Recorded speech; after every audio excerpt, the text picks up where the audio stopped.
Welcome to this episode of Year in Review, where we go right back to the beginning of the year and fast forward all the way through the events in the year. And fast forward is something that we have commonly seen denoted by these two letters, FF, which also represent a theme that has been predominant during the year. So if we look at some of the big things that happened, there was a funding freeze for startups. So FF, there was a firing frenzy which impacted a lot of employees. There was this massive failure of FTX, and the whole discussion around startups had an extreme focus on funding. So, with so many fast forward events that happened during the year, let us focus our attention onto finance. That's another FF. So, without getting caught up any further in this web, let us focus on the fundamental issues that are driving some of these events. We spoke about some of these underlying factors that impacted many of the events that I just mentioned in earlier episodes. In one of the earliest episodes, I spoke about moonlighting and the two sided coins of employees wanting to do gigs and side hustles and employers wanting dedicated focus and attention. We also spoke about the demand overestimation on the side of the employers and the bullwhip effect that was created as a result of this demand overestimation and the demand suddenly coming down. In a later episode, we did a wrap around the career issues and we created a mental model or a framework for employees to wrap their heads around the career issues that they face. And more recently, we did an episode on the 23 startup jargons that one should know, and we went into a little bit of depth about how one should go about approaching these jargons. And some of the things that may be relevant for today's discussion are things such as ROI or return on investment, getting your MVP right, which is your minimum viable product, or getting your product market fit right. If we look at the subject of finance from the perspective of two key stakeholders, the first one being employees who want to make their careers, or even freelancers or gigsters who want to make their careers, which is mostly from an individual standpoint. And secondly, if we look at it from an organizational standpoint, which is startups or businesses wanting to flourish. If we look at both of these, the common thread that runs across the advice that was dispensed earlier is that focus on the core. So, in the case of employees, we mentioned that wealth should come right at the end and the focus should be on purpose and aligning ourselves with that purpose and working towards it with resilience so that we are able to create wealth. In the case of startups, we mentioned that the focus needs to be squarely on solving the customer's needs and doing it very well instead of diverting our attention to other aspects which may be important but may not be core to the success of that organization, that startup, or that business venture, as the case may be. So, in both these contrasting scenarios, the common thread was that we need to do something else and money will follow. So, does it mean that we do not think about money at all and we relegate it to the background as something which will automatically follow in due course? No, it's certainly not like that. But money has the power to evoke two very strong emotions, which are those of fear and greed. This is something which every person who's followed the stock markets for any length of time would certainly know about. The fear which grips you when things are not going your way, when things are on a downswing, or in the case of financial markets, when the markets are in the grip of a bear run. So that is when fear dominates and it forces you to take incorrect decisions. At the same time, when things are going your way, you think you are invincible and you think the peak is going to get higher and higher. In the case of financial markets also, that is when we see that greed grips people and makes them do absurd things. These are not just emotions which are evoked in the financial markets alone. These emotions come from the very basic nature of human beings, and these psychological aspects that drive the behavior dominated by either fear or greed are also prevalent in other aspects of our lives. So it might be worthwhile to borrow the lessons from the financial markets as we are talking about finance and look at money in the context of a successful career or in the context of running a successful business in a very different way. So the way to do it is to detach those triggers which automatically bind us to this very natural and human emotion of fear and greed. And how do we do that? My answer to that is very simple. We simply do a trick. We do a substitution in our minds, and when we are thinking about money, instead of thinking about money, and which automatically takes us to this fear and greed path, we switch or substitute money with the word value. And value is what predominates our mental models or our thinking. So, how would this work in practice? There are two steps to this process of switching money with value in our thinking or in our mental models or frameworks. The first step simply involves an unrelenting focus on identifying the sources of value creation. This is applicable whether you are in an employment or a freelancer or a gigster or doing side hustles, or whether you are running an organization or even working for one. So it is applicable to large business organizations, to startups, to each and every organization that exists for a purpose or for a commercial purpose. In this first step, we detach ourselves from everything else and make sure that our focus is uniquely and singularly directed towards identifying how to create value and in going about creating that value without bothering about anything else, because that is coming in the second step. So, in the context of a startup, as we mentioned earlier, it would just focus on identifying the biggest needs or the biggest problems the customers have or their target audience has and go about solving them. Similarly, in the case of an employee, one would just go about identifying what is the biggest source of value creation for the employer, for the supervisor, for the stakeholders that one is working for, whether it be your customers or external stakeholders, or it be your internal stakeholders, your supervisors, your management, or even your stakeholders like shareholders if you are at a senior enough position in your organization. However, this mental model will not be successful if we just stop at the first phase. The second phase is equally important, if not more important. Once you've been able to identify and or create that additional value for your stakeholders in your environment, the second step is appropriation of value. In simple terms, all it means is once you have created value, let's say of additional 100 units, then you have a discussion with your stakeholders or have an arrangement with your stakeholders in terms of how that 100 units of value is going to be distributed between the other party and between yourself. So it is not as if you are asking a favor from anybody. You have first created value or shown a path to value creation, and then you are just saying that this is the value that I have created. Now let's share it. I will give you a share of the pie. How much of the share do you want? And that becomes a much easier discussion than to say, I want XYZ or I want the moon and the stars from you. This is a refreshingly different approach, and I'm sure you will find a lot of success if you approach your career related discussions, such as discussions around annual salary hikes or discussions with a potential employer when you are about to switch a job. So focus not on your salary and how much your salary should increase by, but focus on the incremental value that you can create for your employer, and then talk about how you can get a small share of that value creation in exchange for your services. If we correlate this to what has been going on in the startup world, and I mentioned the excessive focus on finance and funding, we will see immediately how this will help us think on the right track. If we look at all the coverage that has been done on startups or the narratives that dominate the discussions around startups in the startup ecosystem or even outside it, as the whole world is watching it like an observer, we will find that most of these discussions center around funding, and in a sense, anybody who raises funds is deemed as successful, and it is celebrated as if they have reached the next milestone of their success or the zenith of their success.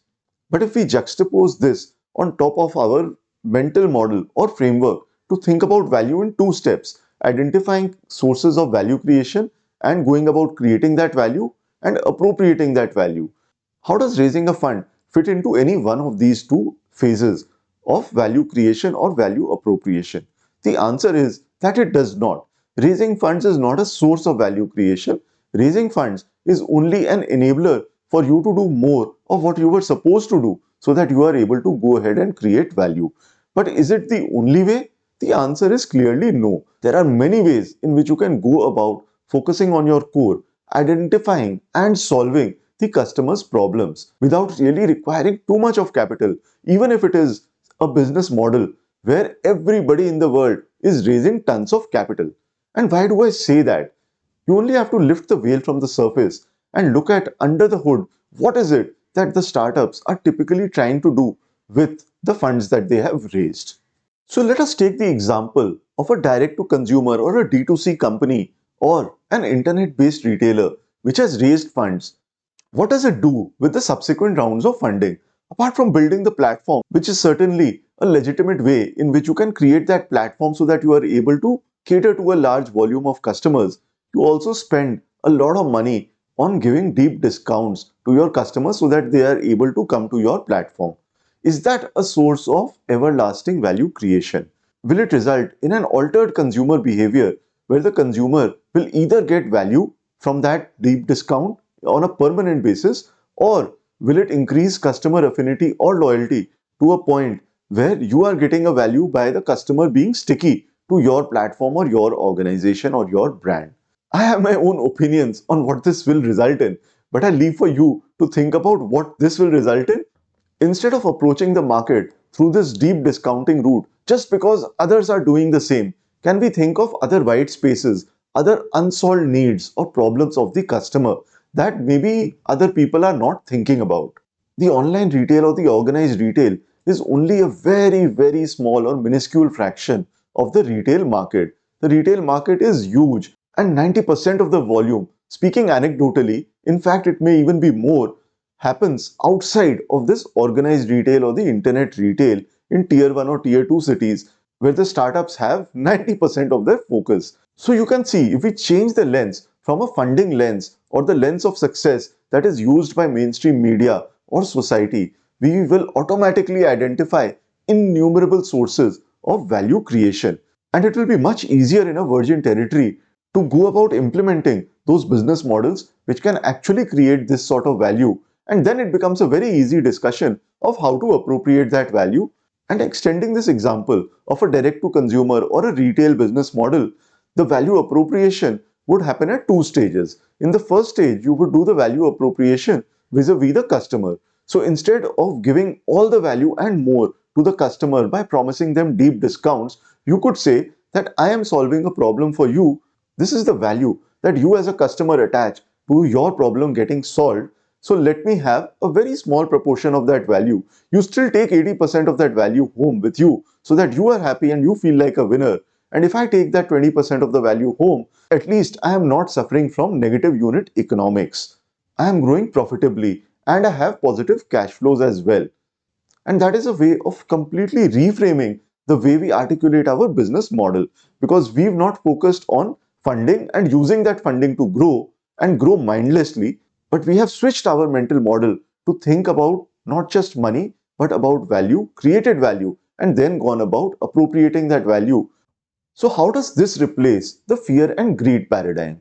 So in the fear and greed paradigm, what would happen in the case of startup which is growing at a very fast clip by doing deep discounting or by burning money into marketing, acquiring customers where CACs or customer acquisition costs, as we learned in the previous episode, are not going to justify the LTV or the lifetime value of the customer, then we know that this greed is ultimately going to set you up for failure.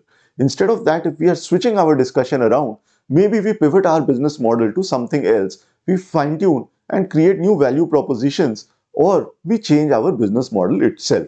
That will lead us to the right path of creating value, of profitable and cash flow positive growth, which can then help us have a very nice and win-win discussion with our stakeholders on how do we go about appropriating that value between the various stakeholders that have helped in creating that value. And since we spoke about investors, there is another important aspect that we need to bear in mind. As compared to an entrepreneur or somebody who's working in a job and has only one source of income, you only have one shot. You have one job or one career. And in the case of a startup, you typically are focused only on one business enterprise or organization. However, the business model of an investor is very different. Whether someone is an angel investor or a venture capital fund or a private equity fund, the way they go about thinking about creating value or making more money is totally different. There is a term that somebody used recently which I loved very much, which is spray and pray. So that describes beautifully well what many of these companies are doing. They are just spraying all over the place, in essence, throwing multiple darts on the dartboard, sometimes even blindfoldedly, and hoping that some of them at least will hit the bullseye. And even if one of them goes to 10x or 20x or 50x, then they would have made tons of money or return on investment on their portfolio.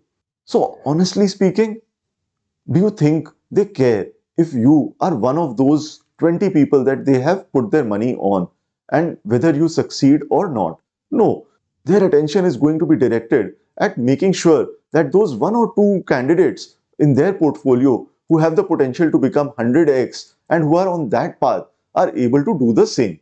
They will, in their minds, completely write off the 7 or 8 other candidates that are not on that path to 50x or 100x.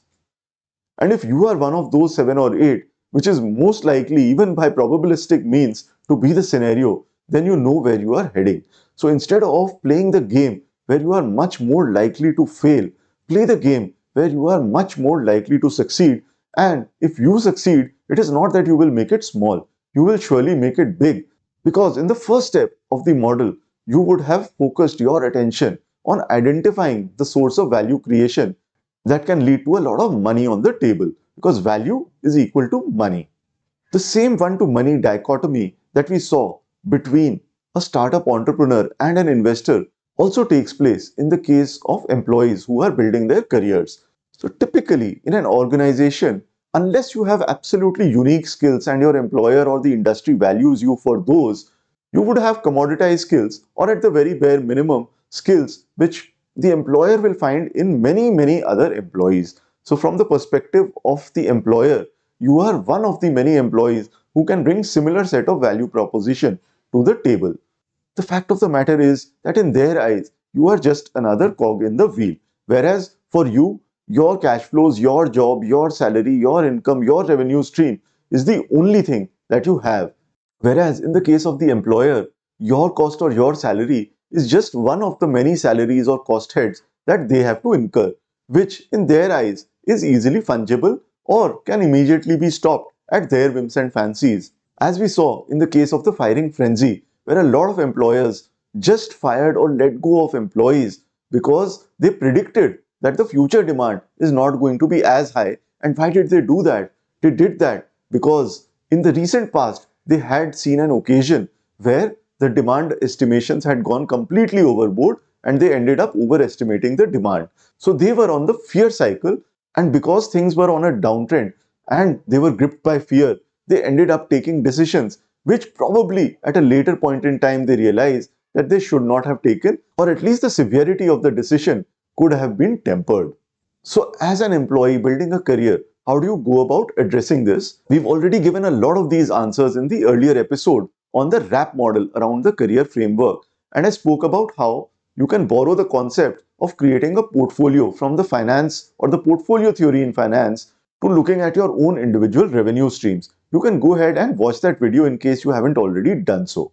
The link to that video and all other videos which I have included in a playlist of the Year in Review series are available in the description below. We've come a long way from the first episode, covering a very wide variety of topics, all of which you may have found valuable. So sticking to the theme of value, which is central to our discussion today, if you found value in whatever you learned today or whatever you heard from me today, let us move to the second stage of the value-based mental model, which is appropriation of value. Let us talk about how do we appropriate this value. So all I need for you to do is to share your thoughts about this framework in the comments below, like the video, subscribe to the channel, and definitely share with your network so that you are able to create more value for people in your network. And then you can talk about how you can appropriate that value and create a flywheel effect of value. So with that, I will see you with even more value in the next episode.